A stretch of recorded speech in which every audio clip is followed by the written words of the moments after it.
459,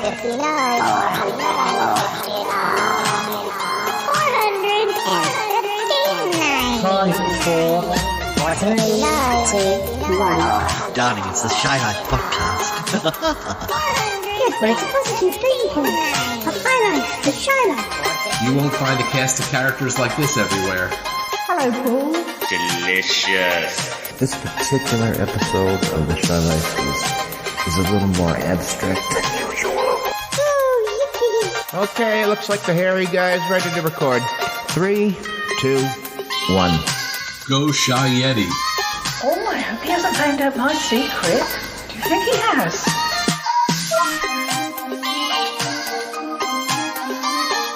Hello and welcome to yet another episode of the Shy Life podcast with me, Paul the Shy Yeti. How are you doing? I'm all right. We've got Nick here again. Hello. Hello. Welcome to the show. Yes, we're recording during the school week. Well, not at school, but we're recording on a Wednesday. We should be at school. I was ever a bad influence on you, wasn't I? I mean, what has happened? It's okay. I'm on holiday for my birthday, although my birthday will long be gone by the time this episode comes out. But we like to record in advance, listeners. But yes, and Wednesday's your week off. Wednesday's your week off. When does your week off? Yes. Yeah, you wish. Wednesday's your day off. Your day off. It is. Yeah. I ever since last. When was it? Just after. Yeah. Last whenever it was. Yeah. I think it's been a year since I started doing this, and I wouldn't be without it now. I have finished my book. That's the cabaret release and the Song of the Dreamers, which is the novelisation of the Stranger Lives Again, the My Life After story, and I'm going to do I'm going to be spell checking it and all that jazz first. Yeah. But I've managed to finish it, and I think it's down to not only COVID. I have to say it's probably some of it is probably due to the fact that we've been locked out. But I think it certainly a contributing factor has been that I've had this extra day to work with, and it's been great. Mm-hmm. And we actually, at the time of speaking, I had gone back to work, although I'm off for annual leave this week. But then, since I've been on annual leave, we've heard that we won't be working from the office, so I'll be staying here until at least early December. So I don't suppose you're too worried about that, actually. I'm not. I know you had grave reservations about the whole thing, really. Yeah. But the only thing I am hoping for is that I will be able to visit you in Salisbury in December. But that's another story altogether. I hope so. Yes, I would like that very much as well. Anyway, we won't tell you what this episode is going to be about, although we may have given it away in the title. But we'll run the theme music, and when we come back, we'll get on with the episode. Okay. Recording. It's time for my old buddy, old pal from across the channel, across the pond, Paul Chandler, the Shy Yeti. He's not that shy. Oh, it's the Shy Life podcast. Yeah. All I wanted was a pie. And then I hatched out of an egg. Okay, bring the mic over. He's ready to record. It's the quiet ones you've got to watch, you know. Is it metaphorical? Is it deep? Is it deep? Boy, he's not all that shy as right. Blimey, Governor. It's the Shy Life podcast. If you thought that was bad, just listen to this. Oh, I can't wait. I can't wait for it to begin. It's the Shy Life podcast. He's positively glowing.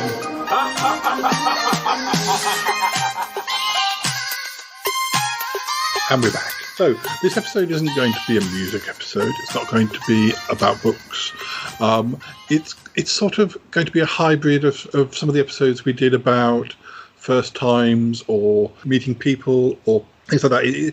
This one is going to be more about events, big events that have happened over the years and our memories of where we were or what we were up to. Some happy events, some sadder events, but all sort of big big world events in the last 30 or 40 years. That's very grand. I don't think it will be grand, but there's no harm in a little ambition, I think. Yes, yeah. I think we'll probably go back as far as sort of the late 70s. I was thinking of perhaps starting with the Queen's Royal Jubilee in 77. Yeah. Do you have memories of that? I do, yeah. I have a nasty suspicion I might have already spoken about this on a past episode. But I'm going to, just in case, so to save you having to fast forward, forward to that. Yes, I do indeed remember the Queen's Silver Jubilee. I was 8, getting on 9. It was June, July? 77, was it? I think it was June. No, it was definitely June. No. The big thing for me was it coincided with my parents' Silver Jubilee. Because they got married in 52. I think I suppose they were taking it from the point where King George died. Because in actual fact, she wasn't coronated until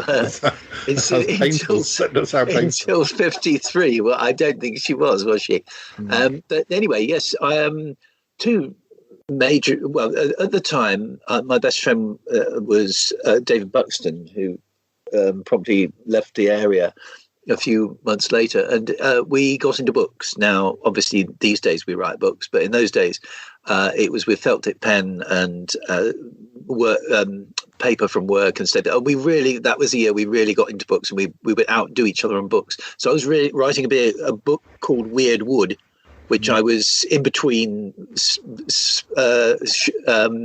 bits of Nationwide, which was doing a Jubilee special. I would sort of write. We took over my mum's work. Churchfield's estate, to those of you in Salisbury, it's basically this industrial estate just outside Salisbury. She worked for a component company called Expert. And she always said it was her most glamorous job because they went abroad and things like they went on holidays abroad, business holidays. And we were given the run of the place for the day, which for me was very exciting because I loved nosing into strange buildings, and I still do. There was the big thing for me was they had a colour telly, so we were watching the Jubilee on Nationwide, and it was colour. And there was the usual guys. There were Rich Stilgo. There was Michael Barrett still there? I don't know, but there was a song though. But we will celebrate the Royal Jubilee. The real cheesy kind of thing, and we would have watched it all on there. And although obviously the previous summer was the infamous hot summer of 76. This was a little bit wetter. I'm not sure it rained on that day, but there was a plague of ants. And I remember drinking lots of orange juice and in some cases having to pick the ants out of the orange juice. It was also the day I got drunk for the first time. When I say drunk, I was probably a little lightheaded and silly, but I had a glass and a half of Parmaine, which was some form of champagne. I'm not sure if they still do it. But I had a couple of glasses of that because, occasionally I'd be fed the odd bit of alcohol. And there was a huge warehouse, which I was actually, because it was so big and I was quite small then, I was quite in awe of. And I remember there was just 2 bits of wood in this packing case, and I remember doing an impression of Emu with this. Just goes to show. And we just had a very nice time. My sister is now a bit anti-monarchy, so quite what her 77, obviously her 1977 self didn't have any qualms about that, but no, we had a bloody good day. I can't remember, was it, I think it was June. It was still within the holiday, not holiday, the school term. The school, that's it. And I was coming towards the end of my first year at St Martin's Juniors, and yes, it was a good crack, actually. I really enjoyed the Silver Jubilee. I don't have many memories from 77, although sure, if I look back at my parents' photo albums, we probably did do something. Of course, I was the only child at that stage. I do remember. I'll say a few things actually related to what you've said or you've inspired memories, which is what this episode is all about anyway. But 77 was the year I got Poppy, my cat, that I had. But although that might have been a bit later in the year, it might have been for my birthday in 77. But so that I've often said I'm not that good with early memories. But when you say got, was she? I'm not being quite sure. Was she very specifically your cat? Yeah, she was like a for your birthday we're getting you a cat sort of thing. Wow. But which probably just happened to be around the time they wanted to get a new cat. But although we had two. We had Sam and Penny, who were a ginger and a black and white cat, who were brother and sister. Or actually, I don't think it was that simple. I think it might be something like cousin and cousins rather than. I don't. My mum's probably talked about this. Actually, thinking about it, one of the things about events that I'd like to sort of pull in is vinyl. We actually, Ali is a great collector of vinyl, and we've accrued quite a lot over the years. And one of the things we've got is vinyl of the various Jubilee things and royal weddings as well. Oh yes. So this vinyl, when did it come out? Like in the 80s, or was it more recent? Or no, it was of its time. It actually came out in 77. Right. So it should, but she picks it up at yes. Charity shops and things like that. But over the years, she's picked up quite a lot. Yeah. So returning to my cats, So I think one of my memories from 77 would be that we got Poppy, who we had as a kitten, who was a grey British blue, who you met quite a few times because she lasted until 92, so she was around for she was 15 or so, and she was a more matronly cat than say shape wise than like mate. She was actually she was very quite stout, wasn't she? Yeah. And actually it's one of the things that I was very pleased when I discovered that Dealey was grey and white rather than black and white, is because it was a sort of hark back to Poppy, really. So I think of my own time, the big one that you didn't meet was Molly. You would have just missed Molly. I think she was still alive when we actually met per se, but she died of cancer in the September. I didn't realise that she was grey and white. She was real Duchess. She was. Anyway, sorry. The other thing I was going to say, which has nothing to do with 77 really, but it's what you were saying about your mum's work and getting to explore it. I was the same, and I was quite lucky because my dad was our mutual friend Roger was the manager of the estate agents. My dad was whatever was one step up from that, the big boss. But then he had bosses above him, so there was bigger bosses than him. But anyway, he in the time around that time, I think in probably 77 he had an estate agents on the high street opposite Beach's bookshop. That's where I remember that. That's where Fox and Sons was, that was a kind of quite spindly building. I don't know how many, 3 or 4 floors. And I remember the very top of it, I don't think they used. So I used to like exploring the very top of that building. They definitely had a Fox and Sons in Salisbury by 77 because my dad, who came to Salisbury, that's why we came to Salisbury. So my dad was going to open a branch in Salisbury. So that would have been that one. Yeah. Then he moved to Milford Hill and was there for years. That's very close to the Red Lion, where we saw. Well, I feel like I saw it, but I don't think I was actually there. But my dad saw them filming Bergerac, one of the last episodes of Bergerac in 91. We need to check that at some point because Linda King is absolutely convinced that I sort of can be seen in that Bergerac episode, where she describes it doesn't seem very likely. But it'd be still interesting to see who, if it isn't me, then who is it?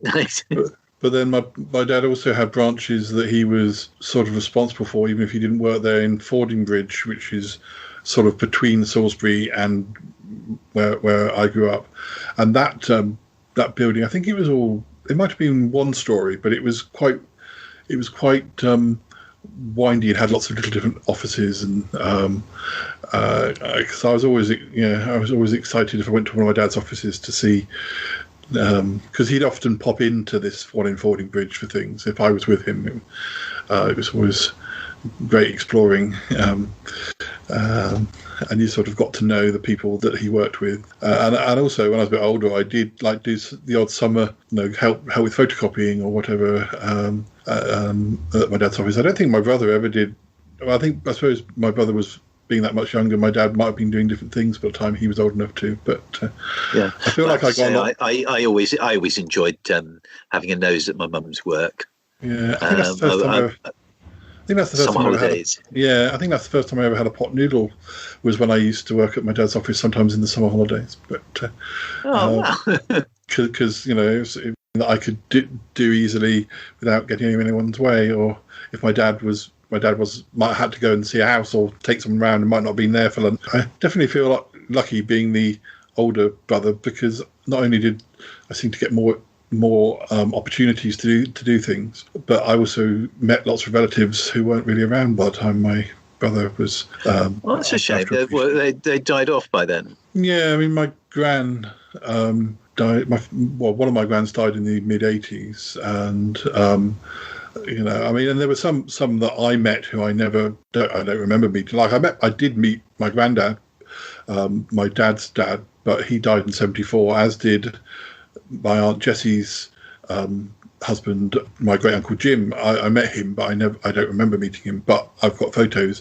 They both died in 1974, so obviously I was two. That was two of the Chandlers. There were about 7 brothers in the Chandler family, and 2 of them went in 1974. So my granddad went in 1974. Oh, yeah, that's not a good year for granddads. No.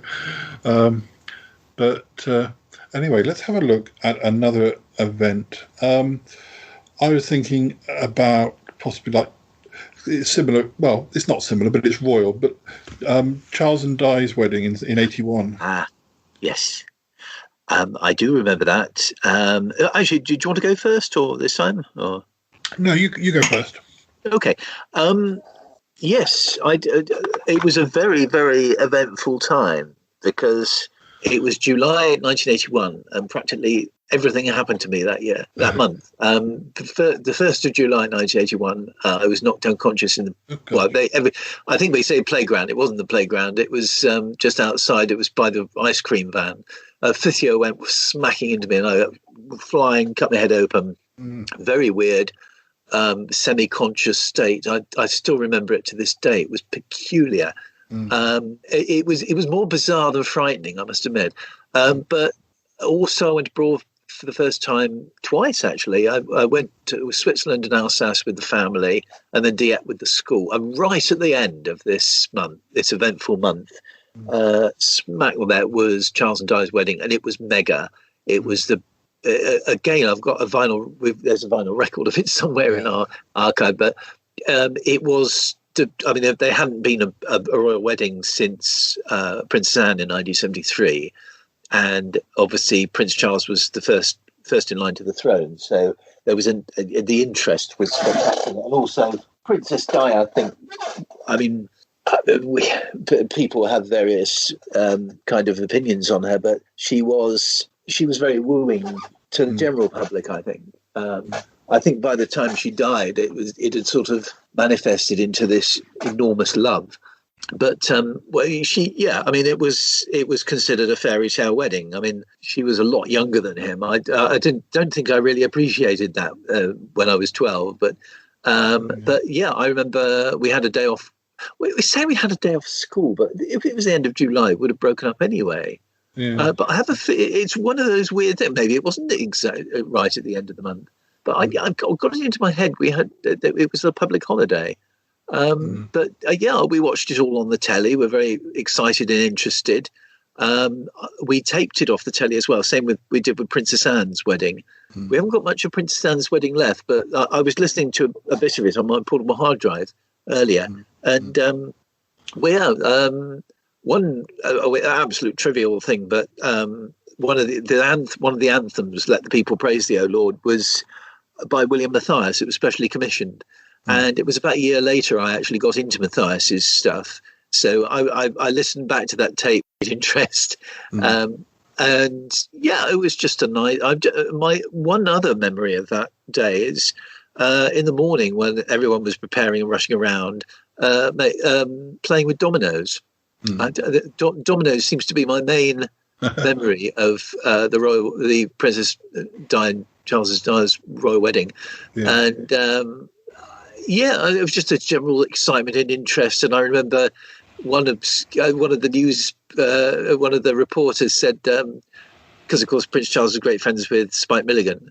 Apparently Spike Milligan was going up to people in the crowds and going, "Hello." Just a random memory, but it was big. It was. I mean, we've still got cups. Ali's granddad, when he was alive, had a cup, Princess Charles and Diane mug. I think we've probably still got some merchandise of them. I think that is my main memory, is the merchandise. It was huge. Yeah, I'm sure I might have watched it. I was still an only child I had about another year of being an only child. But I think, because my dad was quite heavily involved with the church down the road, not the one next door, because at the time the vicar, he was a funny man, and he was a funny man. He was a funny man. He was he wasn't that popular, and so my dad ended up going to the church in Downton, the bigger village one down, and he was a church warden there, and he was involved with church fetes, and all the time I was growing up, he was always involved with that church, including pantomimes, and he was in some pantomimes partly with Uncle Roger, who wrote pantomimes. I cannot imagine in my wildest dreams your dad in pantomime. He's so serious. Yeah, and he usually played like I think he played an ugly sister. He definitely played like where there was two people, like a henchman where there were two. He played those sorts of characters, but I think that the royal wedding was probably around the time of the village down the road, or Downton. It has a fete as well as the church fete, which is perhaps August, earlier in the year, maybe around. I suppose that's usually Mayish time. There's something called the Cuckoo Fair in Downton. That's right. Yes. Yeah. So I don't know. Maybe they just had a separate royal wedding event or something, because I definitely won a mug. I presume it was, unless it was a month or so later at the church fete. But yeah, I think that mug is still at my parents', unless it's been knocked off and broken. But yeah, I do. I think I particularly remember it because I had won it. Whatever, I don't even remember what for, but I had won it for something, for doing something, or throwing a ball at a coconut or something like that. But I mean, one thing I've kind of lost out on over the years is street parties. I really like the idea of a street party, but we didn't have one because. Kent Road, I think it could have got away with it, but it just wasn't. There wasn't. I don't think there was the interest. But I did later on with the Queen's Golden Juke. Not Gold Juke. The diamond one. We did actually have. We gate crashed on somebody else. Another street party, because we knew we have friends and things like that were in it, and it was absolutely marvelous. We had a great time. It's sort of weird with our village used to. Well, I think it still does sometimes have. We used to have a church fete, but we used to have barn dances, and I think it was whenever my niece was over last in the summer, one way or another. That hasn't happened. So it was either last summer or the summer before, probably the last time I saw. We went to the village fete, and they had as I say, it was more like a barbecue this particular one, and it was kind of weird, having been part of the village for years before I moved away, and being the paper boy so knowing everybody. I was in the queue. Waiting to get some food, and was chatting to this guy, and I had to sort of introduced myself, he was, "Oh, have you moved in?" Or I'm like, "No, I'm the son of. I've effectively I've been here since 1975, and I'm Michael Chandler's son," sort of thing. It's funny because obviously in normal times I go home like once a month, but I guess I don't go very far once I'm with you most of the time, and then I'm at my parents, and I'm mainly inside. So so I don't really meet people who are in the village, or if I'm seen, I could easily just be a walker. I mean, that's the thing. Growing up in a village where you're quite close to lots of other villages, I also had associations with Odstock from going to the primary school, and there was a manor house next to Odstock School, which they always used to have a summer fete, so I'd often go to that fete as well, and that I always remember those ones being really good. And I remember picking up. This is where I used to sort of pick up when we've done our episodes about annuals and things. That's when I particularly remember picking up annuals at church fetes, and when you're only having to pay 5p or 10p for them. Oh, wonderful! And they might only have been a year or two old at the time when you were buying them. So I remember that being, you came home with a nice little.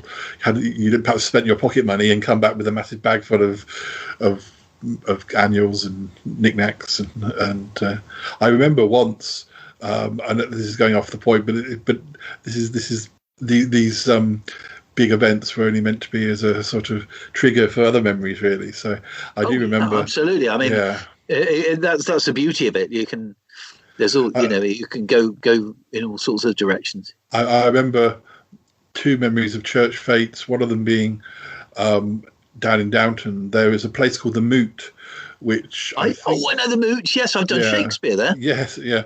And I think we probably did some part there because in the 80s, though, it was very overgrown. By the time you probably did Shakespeare and the time I did something part there, it had been sort of pruned back and was a lot more easy to get about. But I remember in the 80s going to a fete there and the back part of it being really overgrown and being like some sort of I almost wonder whether I didn't dream about that place, and that has almost inspired some of my memories but actually possibly not, because there are lots of things like bridges and all sorts of bits and pieces down the back part of the Moot, and obviously as a small person things feel a lot bigger as well. But I remember, because I was always a fan of, as we've discussed again in previous episodes, being a fan of teddy bears, and I remember being at the Cuckoo Fair and seeing this panda, and I was always fond of pandas, and I really wanted it, but I didn't have enough money. And I walked all the way back from Downton, which was, I don't know, 2 miles, 3 miles, across fields. I'm sure we did episodes of Sutton Park. Well, I certainly did. I presume you might have been there with me at least occasionally, because it was a good place to kind of, walk across the fields to Downton, go to a sweetie shop or something, and then walk back again.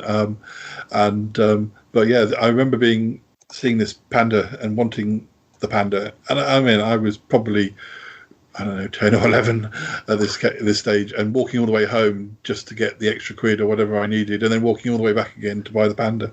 My love for bears, for the love of the panda. Yeah, it was. Is that why you had a cat called Panda, didn't you? Yeah, that wasn't my choice though. Although he was black and white, and maybe it was in the back of their minds, me having gone on about pandas, that it's not a bad name for a cat. But we should. What about? Do you have any memories of Live Aid, which is like? Is that a couple of years? Later, 2 or 3 years later? Was it 85 or 84? I can't remember. 85, yeah. It was definitely 85, because it was the summer I started work, so it's a summer I'm very fond of. I was just generally very euphoric, because school was finished, and I went straight into YTS, but to me it was work. It was paid work, first time ever. And in those days I worked in Martin the newsagents, which closed down actually whilst I was still there. And of course, TV rental shops are pretty well they don't exist anymore, but in the 80s there was, and the 70s there was loads and loads and loads of them, and the DER rental shop, which I think rented our own set from, was just opposite where the till was in Martin's. It's now a coffee shop, but then isn't everything.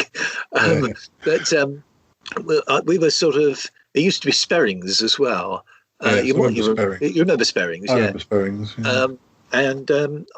Yeah. We were on the till that Saturday, so I didn't see Live Aid as per se, but we were well aware that it was happening.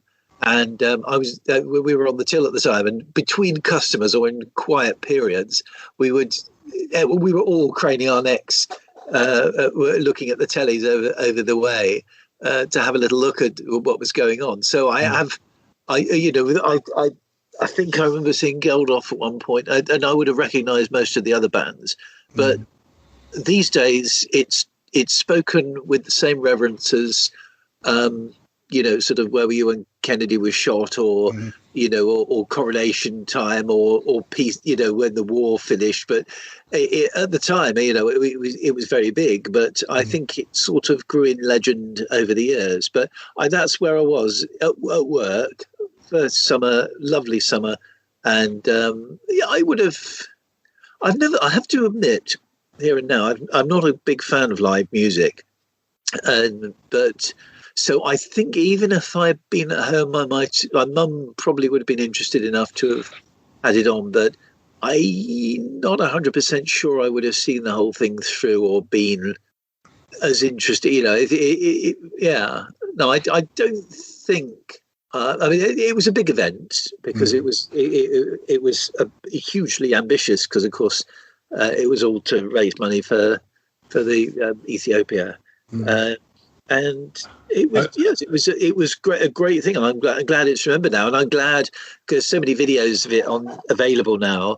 I can actually have a proper look at it 35 years on. But I'm not sure if I watched it at the time because I wasn't really I probably did watch Top of the Pops maybe, but I'm not even sure. I mean, I know the one thing I can remember about pop music from a year or so before is that.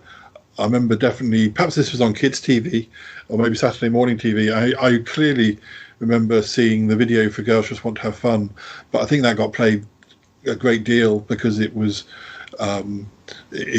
probably something that could be played on, say, whatever. I don't know if Saturday Swap Shop was on then, but maybe the successor to that. But. So I was Saturday Superstore. Yeah, I might have been aware of it, but I was still more into my sort of 60s and ABBA phase, so they wouldn't have been necessarily people that I loved, even if I was aware of them. But the weird thing, probably my most clear memory of Live Aid was from. Much more recently, and it wasn't obviously the live showing of it. It was one of my many trips to Venice, and we found this really nice bar which had lots of different. I think it was the time it was a bar that was very close to a hotel that I'd stayed in. Probably in my second visit to Venice. My second visit to Venice was probably in the late noughties or very early tens. For a birthday, and I went with Callum and Harry, and we stayed in this hotel, and it was by one of the canals. And I remember, even though it was November, getting really bitten by mosquitoes, and this bar was just around the corner. And but I think that I probably returned there with Callum years later, on perhaps 2 or 3 years ago, when we went back to see if it was still there. And this bar had lots of interesting beers, and they had a TV screen, and they were playing Live Aid. And I think we stayed there for a couple of hours. And I can't remember if the sound was up, but it was one of the first times that I felt like in more modern times that I'd actually seen the footage sort of much closer up. I mean, to this day, I've not. I suppose the most I've seen of Live Aid is at the pub, because I think it was around about the time the Freddie film came out, and they were showing clips of Freddie Mercury going Dio, Dio, and doing all that sort of thing. So it was, I really like, I really like what I'm seeing of it now. But like yourself, I mean, I don't think you've kind of you're into music now, but at the time, I'm not actually sure I would have been all that in. I'm not even now. I'm not entirely sure I'd be interested enough to. I mean, it's funny because you sort of maybe even forget things about yourself. I remember my friend Andrew, who lived in the village, probably around 84, 85, singing badly out of tune Wild Boys. So I was aware that there was a band called Duran Duran. I was aware there was a song called Wild Boys. But beyond that, I don't know what my perception was of. I mean, it's not my favourite Duran Duran song now, so I don't know. So yeah, I might have known more than I think I knew, if you know what I mean. I'm quite sure I didn't know more than I thought I did. I think with that, I've probably told this story before, but I think about 1982, I got a Wham sticker in my breakfast cereal, and I never heard of Wham. I suppose, although I was interested in the child, I didn't if something caught my eye, I must catch that on the. Well, I like the sound of that. I'll catch the top 40, and then I'd catch something else and something else. But something would have to hook me in to start with. So I think I probably this slipped me by, and I took it into school, and I kind of went, we got this thing called Wham. Would you like some Wham? Somebody took it off my hands, but it was. It could easily have been the name of a cereal or something. Yeah, I've really, I've not heard of them, and I really only got into them in the days of Four Boys, when I was able to listen to their music a little bit better. I didn't know Last Christmas passed me by. I don't remember it at all at Christmas '84 when it came out. Bizarre.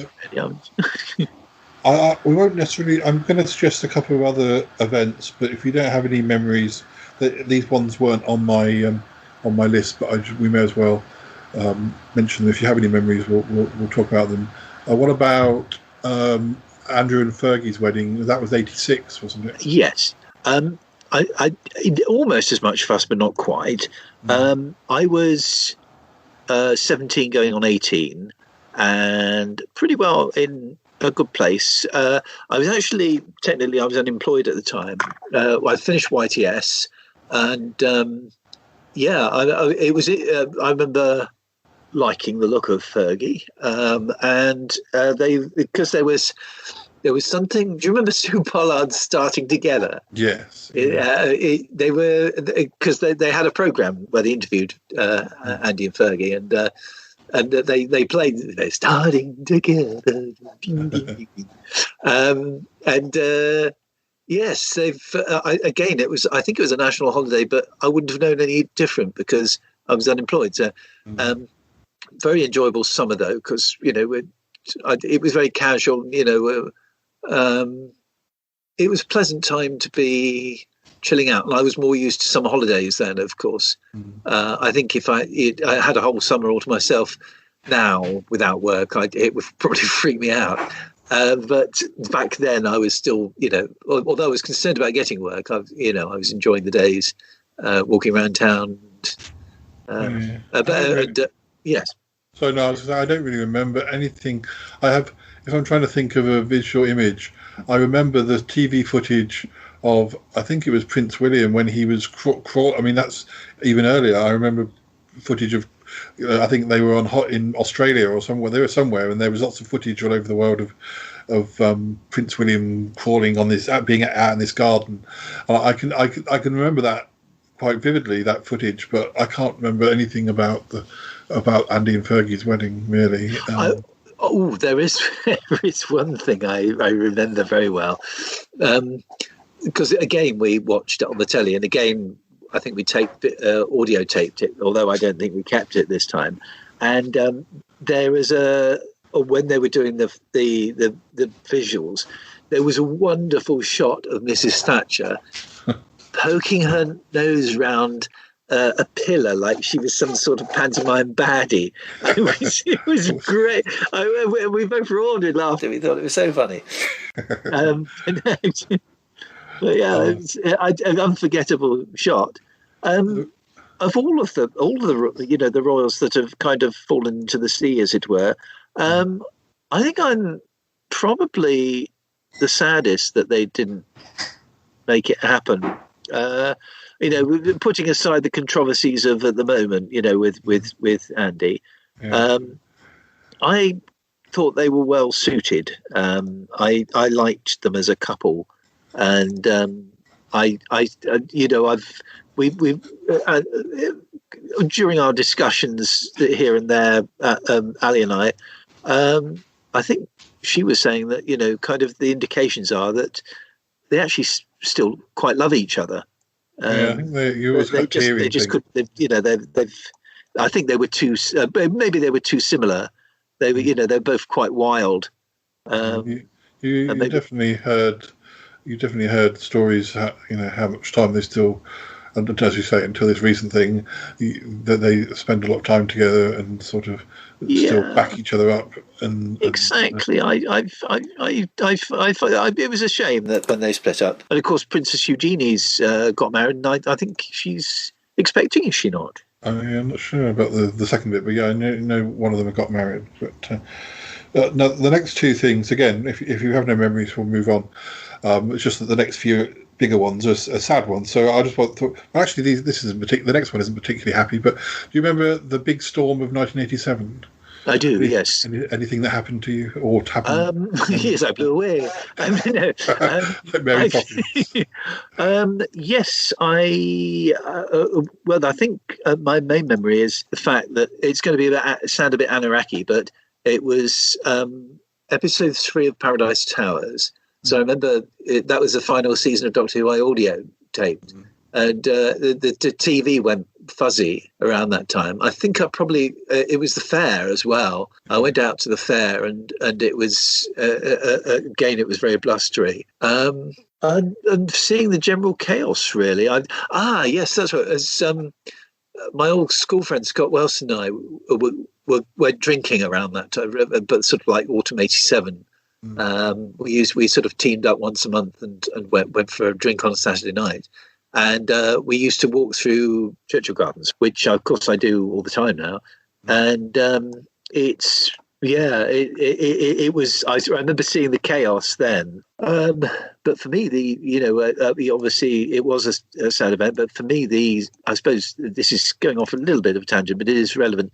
The most tragic event around that time was the King's Cross fire. I really was quite galled by the reports of that.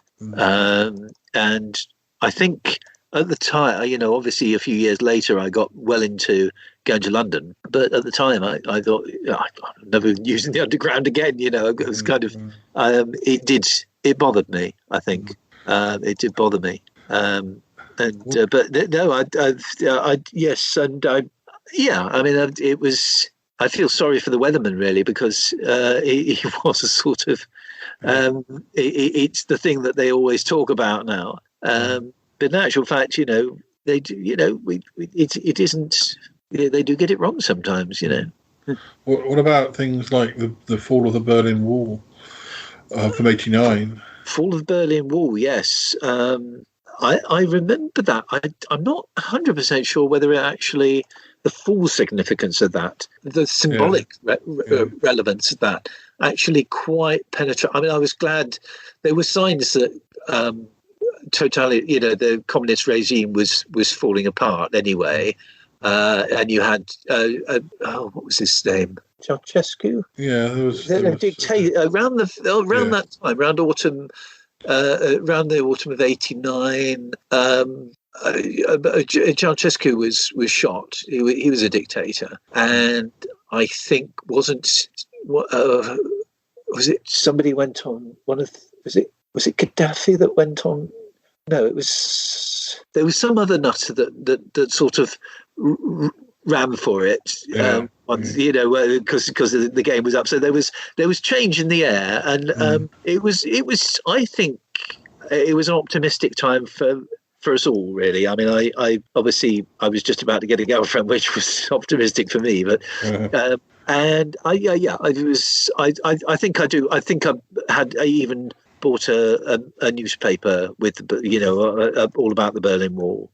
I think somewhere I have it's got to the stage where you do wonder whether, considering how many people go through Berlin, you do wonder if the little bit of souvenir Berlin Wall that you can buy in. They must get to the stage where there's no Berlin Wall left to sell to tourists, or is it really from the Berlin Wall? But I'm sure somewhere in this flat I have a bit of the Berlin Wall, but whether it really is a bit of the Berlin Wall, I don't know. I wouldn't go that far, but I certainly it was a good thing, and of course, having been to Berlin, as you have too, it's interesting that. The presence of, although the communism regime has gone, the presence of communism is still there.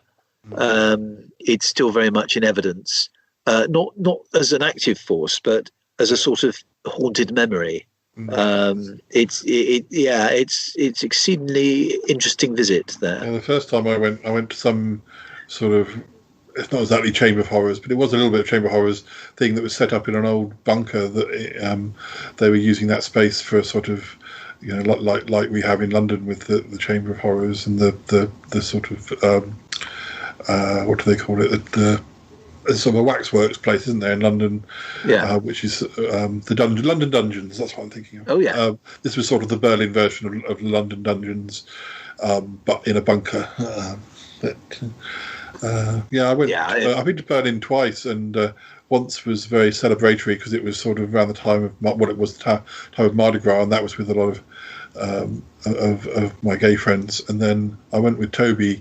That was in the summer the first time, and then when I went in January 2015, when I was starting to have problems with my health, and not only was it cold, I probably shouldn't have gone, but I don't think I realised that I wasn't very well. So I really need to go a third time to sort of. Because the first time I went was so much about the Mardi Gras that I don't feel I've seen a lot of Berlin. And then the second time I went, I wasn't really, I didn't really go as far as I would have liked to have gone. So I think definitely a third visit is in the offing at some point. But, I don't really have any memories of the storms or the Berlin Wall myself, but I thought it would be worth mentioning. So I think we'll probably hop on a little bit to, unless you can think of anything else that is that major. What I was thinking, obviously, Princess Diana dying, but that's in '97. But I'm not sure. I suppose the things that happened in the '90s that you think of is more, sort of political changes and maybe sort of things like Britpop and the fact that.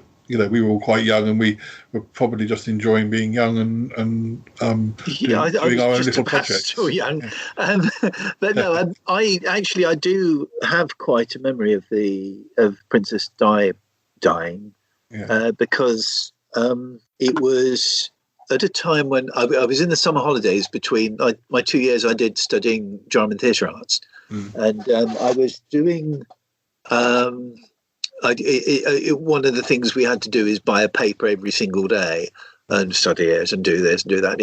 And the summer projects were actually quite nice because I chose technology in the papers. Sort of like if there was a gadget or a trip to into space. I sort of cut it out and It was quite a nice little thing to do. But one of the things that irritated me was the constant front covers of Dodi Al-Fayed and Diana. And really, I was getting really pissed off with it because, they're up on deck, they're down on deck, they're picking their nose, they're doing this, they're doing that. And I couldn't give a monkeys. And then, of course, suddenly, wham, they were killed. And I woke up. I was on my own. That's weekend. My then girlfriend was she was on holiday basically. I think she was due to come back that day.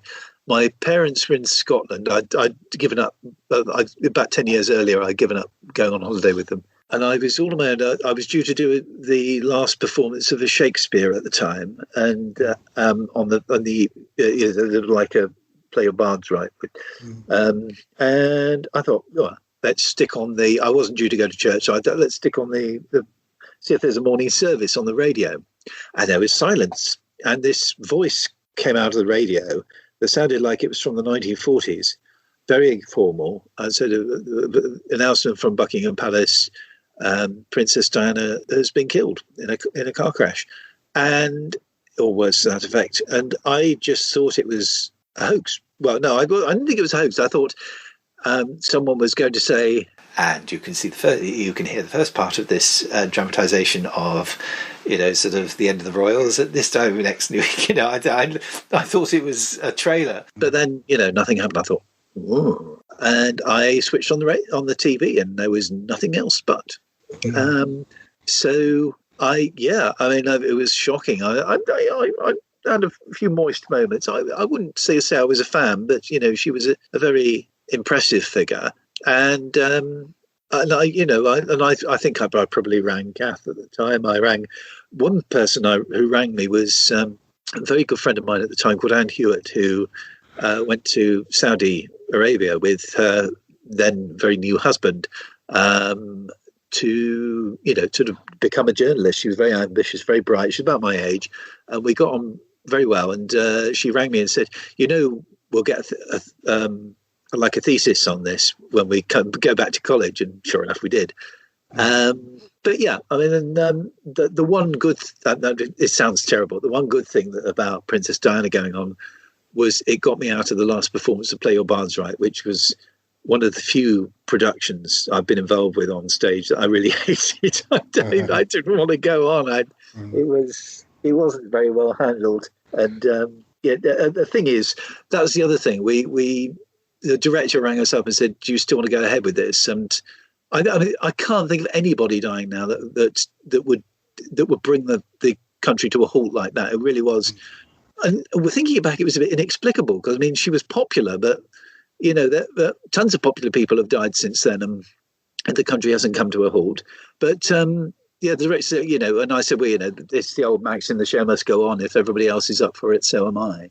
And it was a big mistake, really, because when we got there to Studio Theatre, and they made the horrible mistake of drawing attention to it, and what happened was they said.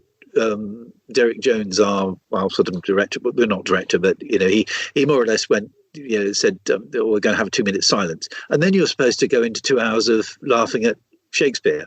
Yeah. And no, it just didn't work. Even David, you worked with David Taylor, haven't you? I mean, even David Taylor, at the height of his powers, could just about raise a titter, and nobody else was in the mood to laugh. And it really was deemed a bit of a failure, and they pulled the last show because it coincided with a funeral. And did you see the funeral, or did you not? Yes, I did. Yeah, I actually went into town. I think it was afterwards because I met up with Kath, and it cleared the play. It was the Salisbury was clearer than Christmas Day, and that blows my mind now even more than it did then. That one person could have actually had that impact. But I did watch the funeral. My experience. This is what I do have memories of. One of the most clear is that it happened in the middle of a typically wacky weekend, as you say. It kind of, these things happen. They don't choose their moments, and I was at Lee, our friend Lee's house, our long lost friend Lee, and I was just doing a typical, silly recording with him. But it was at the stage where I was.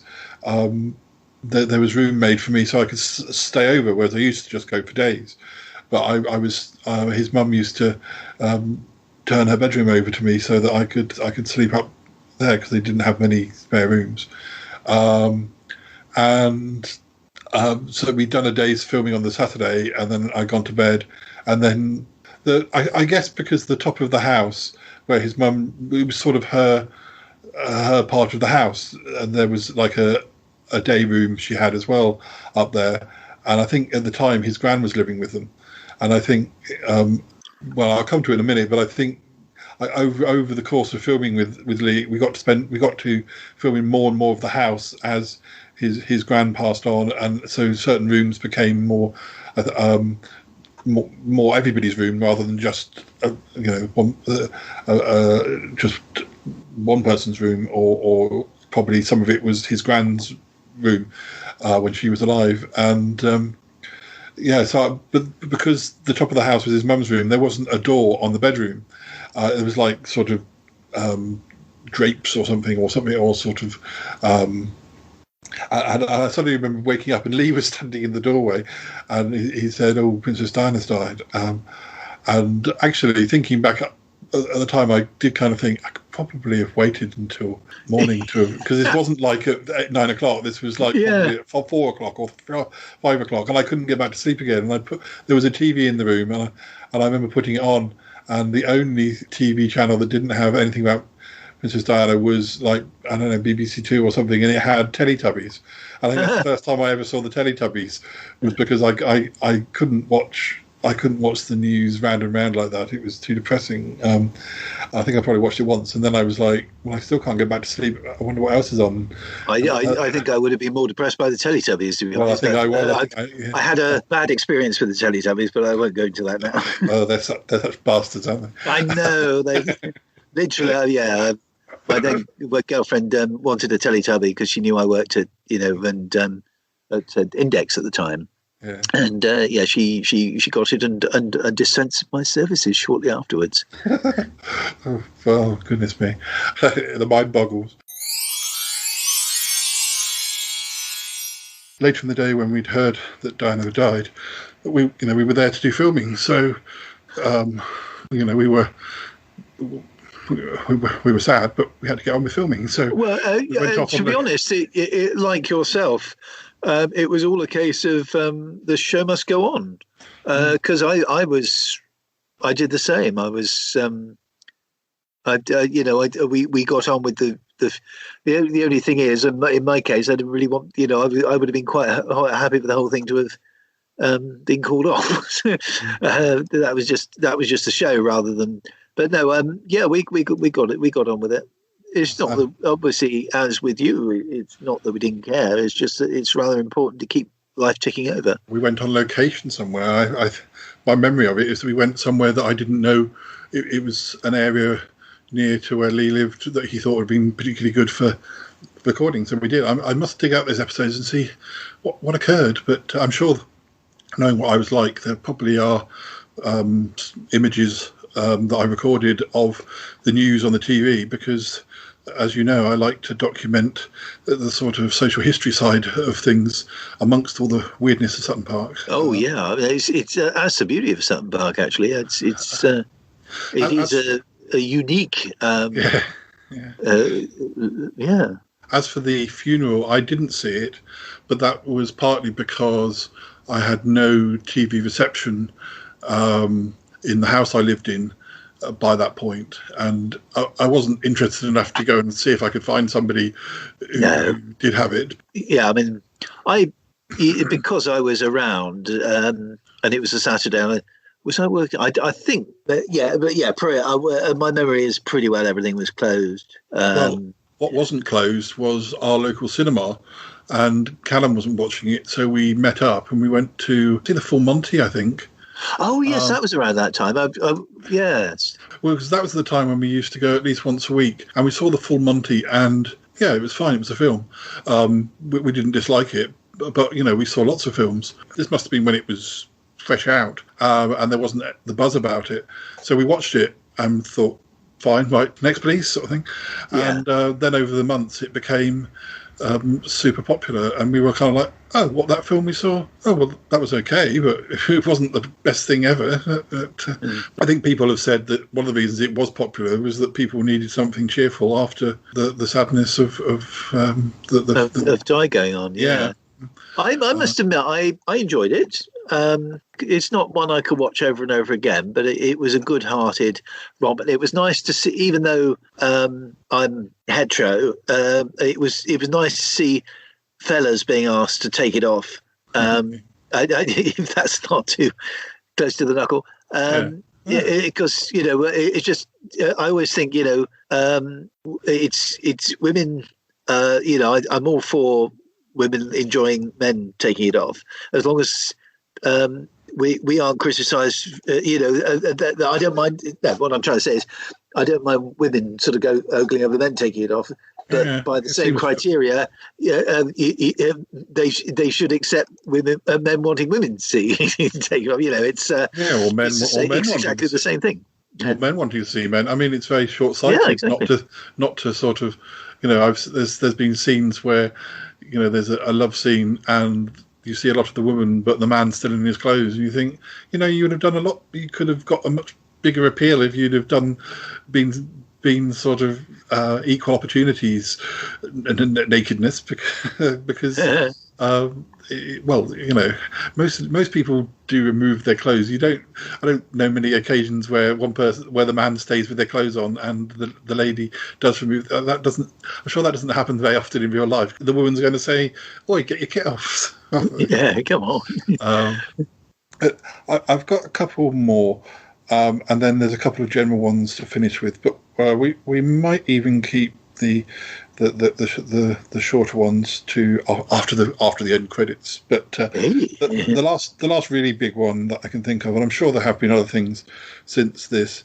But do you remember where you were when September 11th happened? Yes, I mean.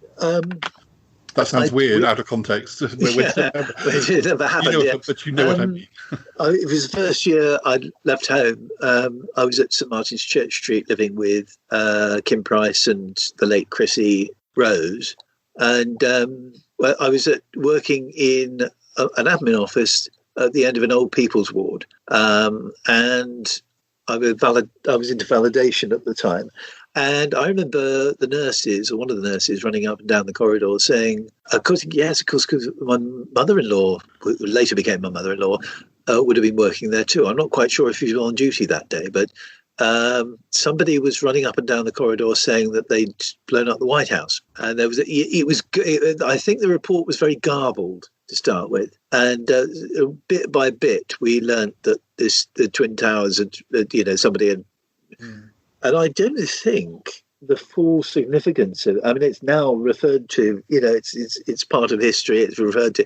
At the time, it was a terrible event, but I don't think I'd never heard of the Twin Towers. I'll hold my hand up here, and I think it didn't quite sink in that it was the first real big terrorism thing in America from the East. And one thing that I felt that was a little bit put them in a bad light was, instead of the people they interviewed, instead of saying how dare they kill lots of innocent people, they said how dare they attack a superpower, which is it was rather unfortunate, because I thought they could have actually talked about the victims. We were there. Chrissy Rose, God bless her, was a rather outspoken young girl and quite impetuous, and I won't say bigoted, but she could open her mouth, and people would cringe a bit. I don't think she quite realised the worldwide significance of it as an event. I mean, from the point of view of I was at work in London, and people in London thought, oh, they've done New York, London's next, i.e., could be happening any minute now, sort of thing. Yeah. Or it could be wouldn't you? It could be Paris. It could be. There could be simultaneous. All the big cities that they wanted to attack. We still have a TV in the waiting room. So people were going off, and people were watching it as it was all happening. And I got a phone call from somebody I was dating at the time, who I think I only dated for about a month. I think I dated for the September, and they rang me up and said, "Get out of London now," sort of thing. They were worried that was going to happen, and I'd be stuck in London, or I'd be. And I remember for months afterwards, because I had been. That was my first year at where I work now, and I used to wander off to Hyde Park in my lunch break. I think I was.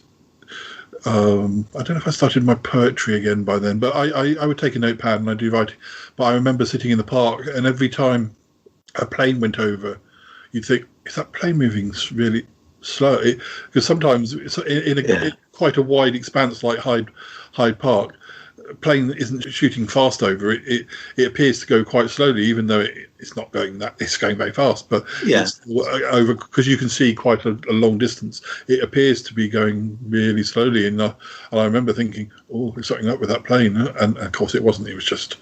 I've been on planes coming back from Europe where you go over the centre of London, you go over Houses of Parliament, you go over parks. So it's just part of the normal. But I think you were just aware that, is this something? I was less aware of the bombs on the bus and the underground a few years later. Although I know people who travelled by tube and they resigned because they didn't want to travel on tubes anymore. But that didn't have as much impact as something happening in another country. But I mean, that was which is bizarre when you think about it. Yeah. But no, I definitely remember obviously the impact it caused, to the extent where it actually affected because we had Last Night of the Proms, and they changed the Last Night of the Proms to an American sort of tone. Yeah, which I had mixed feelings about. I thought, let's by all means, give the America all the support it deserves, but it's got nothing to do with the Last Night of the Proms. I wasn't really all that keen on that idea. Mm-hmm. But no, it was quite. Of course, I think it's because I think it's particularly the reason why it lasts is that it's such because it was buildings that were in an open area, and you've got every last minute of it happening. Whereas bombs on buses, there wasn't, but the bus had blown up before anyone realised, probably, or you don't have you don't have cameras of tube train explosions, or even things like because it was in an enclosed area. Whereas it's such a visual thing, and it's happened so. It didn't just happen, bang, it's happened. It happened, over the course of minutes. I don't even know how long, minutes, hours, as it was falling down. And it's I think it's just such one of those tragedies that's been captured on film. And the other thing I meant to say is that I had been to America twice in 2000, one with you to Vegas, but my other trip was to New York, which is my brother's 18th, where he met his future wife. Well, he really knew her, but that's when he met her. And we had been up the Empire State Building, and we'd also been up the Twin Towers. And I have video footage of me going up the Twin Towers, going up on this lift right to the very, very, very top. Oh boy! And I'd eaten. I didn't realize you'd been there. Yeah, I'd eaten this chili dog, which was really kind of a bit not that great. And I remember, and we bought that there. So I had been there about a year before it came down. So I could visualize being in that building. So I think that gave it an extra sort of, as you say, like your flatmate, she was a bit disassociated from it, and she didn't. Yeah, I mean, I think she was. I'm sure she didn't mean it, but she was. Yeah. She was. I think she was just. Maybe it was maybe she. I'm sure there's plenty. Was uncomfortable with it, with it, and sort of. Yeah, well, the roles were reversed. There'd be people who would have said the same thing about things that happened here. So, quite, because people can be very sort of centered on their own country and their own experiences. But I think because I'd been to New York within a year of it happening, I had extra sort of empathy, more than, and as you say, there was lots of sort of things about, the reasons it had happened and whether it was provoked or not provoked, etc. So it was not a clear cut. There are lots of different opinions, but when it comes down to it, it's still how it affected people's lives who were killed in it and who lived in it or experienced it, and it's probably still 20 years, almost 20 years ago that it's still probably the biggest thing, because I can't really think of anything. It was enormous, the impact it had, and it was very tragic. I'm only sorry we can't finish on a more positive note, although we will, because, as I say, there's a couple of things we're going to talk about very briefly after the end titles. But anyway, Nick, I think it's been a good episode for. It has. I mean, like you say, one thing's led to another, and it's it's moved on from other things as well, and it's it's been great. Well, we've got plenty more ideas for episodes, but. I think by the time this goes, we'll probably be in 2021 by the time this goes out. So Happy New Year! Happy New Year! And yes, may we continue to podcast throughout the year. And I'm sure we will, because we're doing well here. Yeah, I think we done good this year. We done very good. Anyway, listeners, thanks for listening, and maybe we'll think of some more jolly things to talk about, but it's not all been sad. Jollier things to talk about. Yeah, it's just life. It's what's happened. We can only talk about. Yes, and there's no harm in talking about it whatsoever. Yes. Yeah. Okie dokie. Well, we'll speak to you again soon. Take care. Thanks again, Nick. Bye bye for now. Bye bye.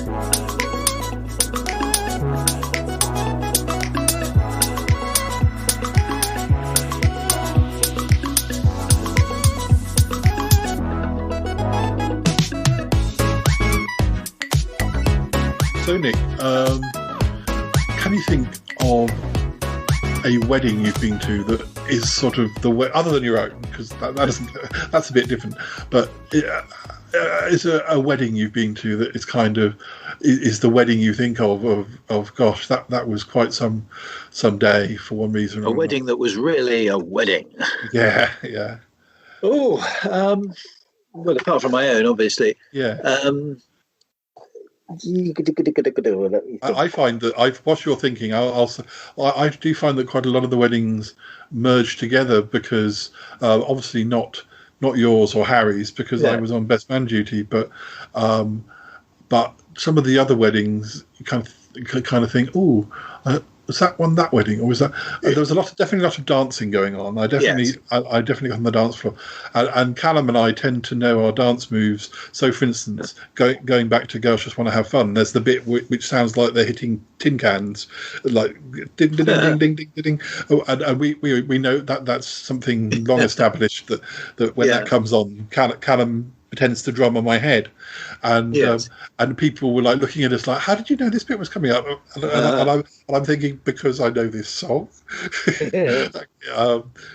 But I have to say, off the top of my head, I mean, I've got my portable hard drive open at the moment, and there's a section devoted to weddings. I'm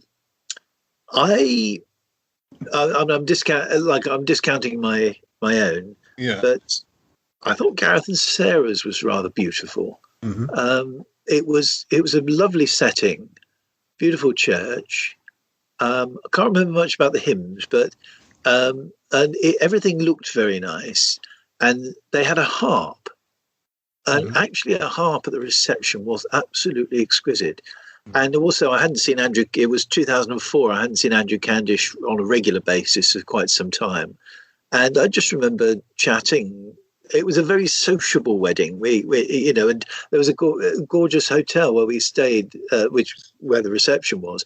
Unfortunately, Ali had to get back. I can't remember why, but she wasn't able to join me, which was the only downer. But I remember just chatting with Andrew Candish by a fire on the an open fire in a leather chair with a drink, and it was just like we were a couple of old boys in the House of Lords reminiscing about the old days, and we just had a really good natter. And I remember having a drunken chat with one of Gareth's nephews, and we were talking about the films, and he was saying, I'm sure you're brilliant at these films. And he was trying to pitch an idea to me. I thought, I'm a writer. I'm performing first and foremost. I thought, kind of, and he was flattering me, and I kind of. Let's remind myself actually of Tracy's was nice, because my friend Tracy O'Rourke. Cause it was very simple. It was first thing in the morning, and it was I think you might have seen it. I think it might have been still up. But there used to be a registry office in Sheffield it was like the shape of a wedding cake. And Keith and I were there, and we stayed over. The extremely simple wedding, 9 o'clock in the morning. The reception was in Tracy's mum's house, and I remember we took. It was a little bit uneasy with the bride and groom, because when they got back, I think they had a row or something. And Keith and I kind of nudged each other and said, let's go for a walk. Because in those days, Keith and I, long walks. And we just talked about life. So rather selfishly, I think my favourite memories of that wedding was Keith and I having a long natter rather than the actual bride and groom bit. I think a lot of weddings I went to were from the friends I met via Callum that he had gone to college with. So I went to a lot of those weddings. I think weddings that you and I attended together are probably few and far between, because other than our own, Elaine and Keith's we would both have been at. And that might be one of the only ones where we were both there. That was okay. As I say, because there were so many people from fandom and things like that, I felt a little bit on the outside looking in, but it was perfectly pleasant. I think, although we're quite a big group of friends, quite a lot of them haven't been married yet, or just been in long relationships, or maybe got married almost before we knew them. At least one example I can think of. I've been to some great weddings of people that unfortunately haven't. They've not, I can probably say Caroline and Phil's wedding. Now that was very important to me. That was 89, and it was the first wedding we'd had in the family since my sister's in 79, and that was wow. Because we never expected Caroline to get married. She was still living at home with her father, and I was so excited when I heard about it, and I thought, I've got to video this. I've never used a video camera in my life, but, and that was the point, of course, where I should have got a video camera. And it was just lovely to see the family. And I hadn't seen, I think we'd last seen the the Plymouth contingency 4 years earlier, but we didn't see them regularly. So it was just a nice chance to. I don't think Auntie Dorothy was there, unfortunately, but that was good. All I will say is my one stint at Best Man was my brother-in-law Nigel, because of course I went to college with his wife. And I was just in a kilt, and for some reason they wanted a sort of very cod Scottish feel to it, and it was a shame because we don't really have anything to do with them now. But long story. But it was nerve-wracking, but that was probably the last family wedding.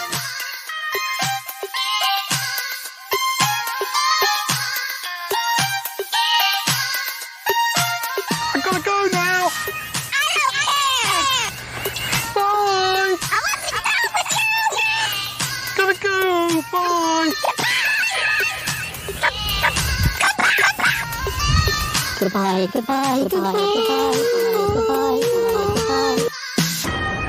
This show is part of the Pride 48 network. Find more shows over at pride48.com. Oh dear, what's going on now? Oh, it's the Shy Life podcast. Let's go. I have a voice. I have a voice. You have a voice. You have a voice. We have a voice. We have a voice. Unique voices in podcasting. UnivazPods.net. I like to just come home and fix a nice hot bath. Draw a bath. I don't know what that means, with a pencil, but that's what they say. But I think you open the spigot. I love that word, spigot. And the hot water, especially, mostly hot water, steaming hot if you can. Then you get in there without any clothes on. You get in there, and then you put your headphones on, and you dial it to the Shy Life podcast. Oh, and a little glass of wine and candles isn't too bad either, but yeah.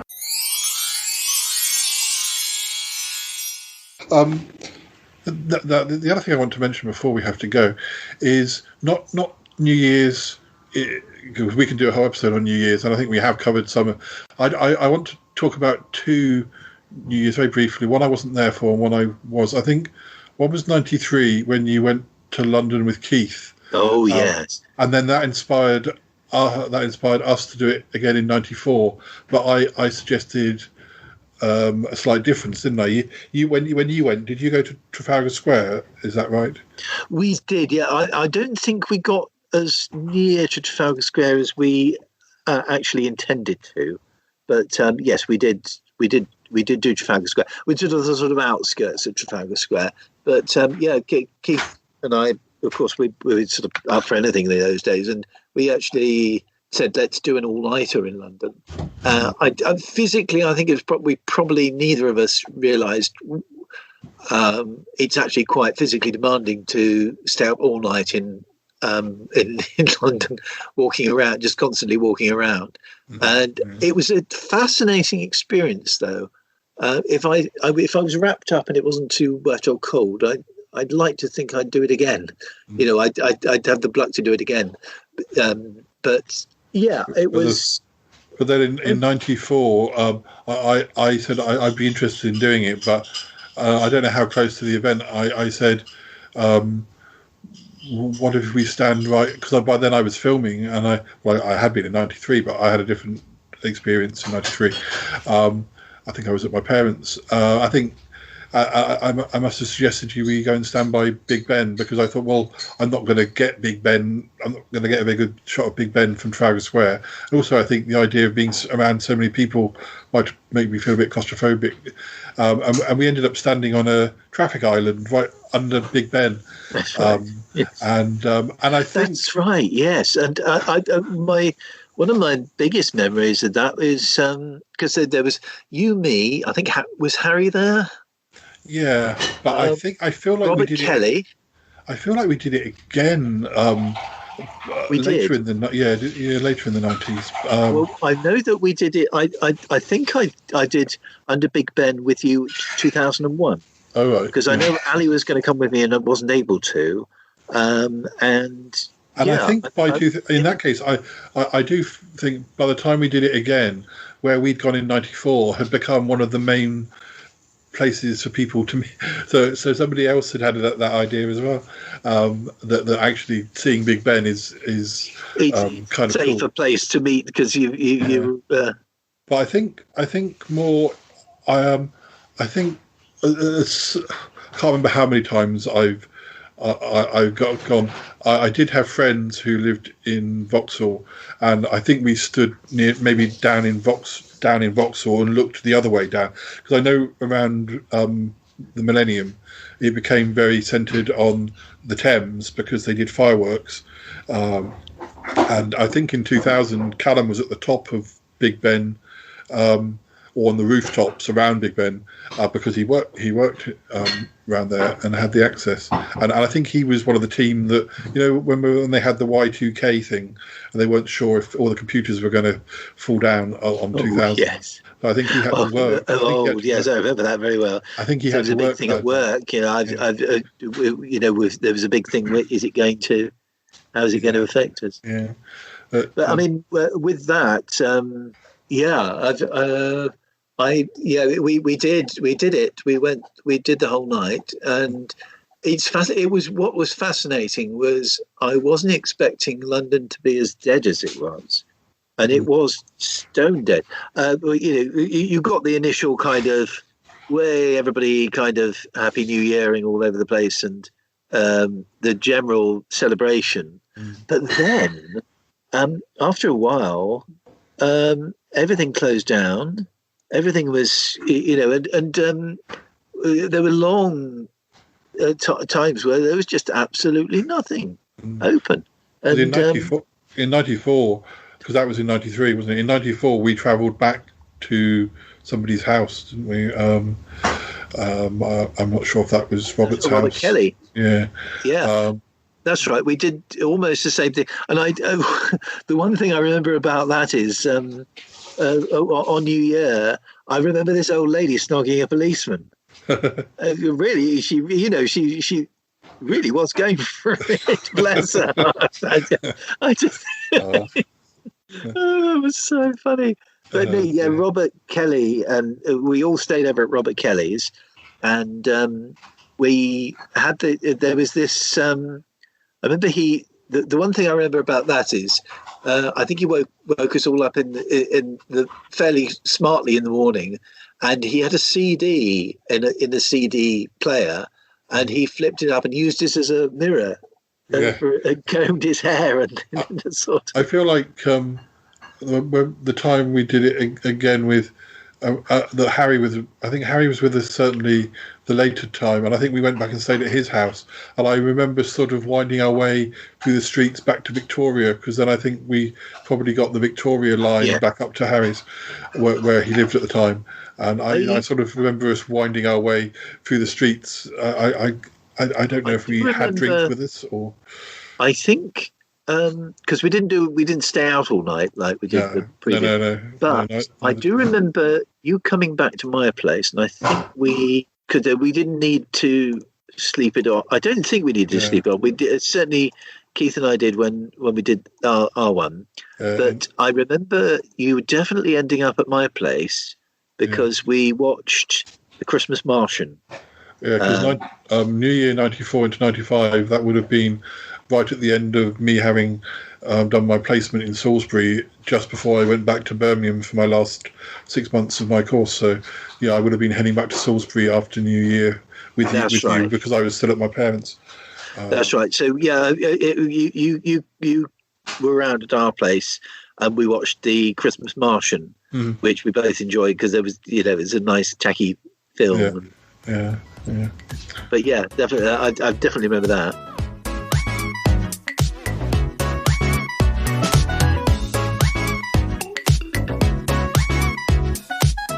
But and actually, it didn't stop. That was our sort of. I was living in Camberley where I met Callum by then. I'd been there about a year when that happened, and Lee and I continued filming on location somewhere. And if I dug out my hard drive, I could, at some point, I'll probably have to do an episode of including clips of what we were doing either side of the funeral. Oh, no, sorry. Oh, sorry. Oh, you are popular. I am. This probably is the wine. Splendid. We've got some refreshment whilst we're working. Thank you very much, sir. Thank you. Yeah, great. Thank you very much. Hey. Actually, I'm coming. I'm back. Hello. Oh dear. Hello. Yeah, that's literally the first time I've used my new passport. He wanted ID, and I got a new passport in January, not before this happened. And of course, I've not been able to use it, so I've used it to receive wine. Yeah, it's time I got mine sorted, I must admit.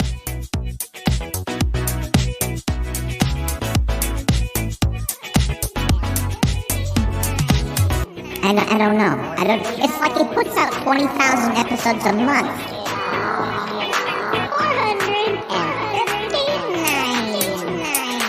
459. Boy, I hope Nick Goodman is on this episode. 459.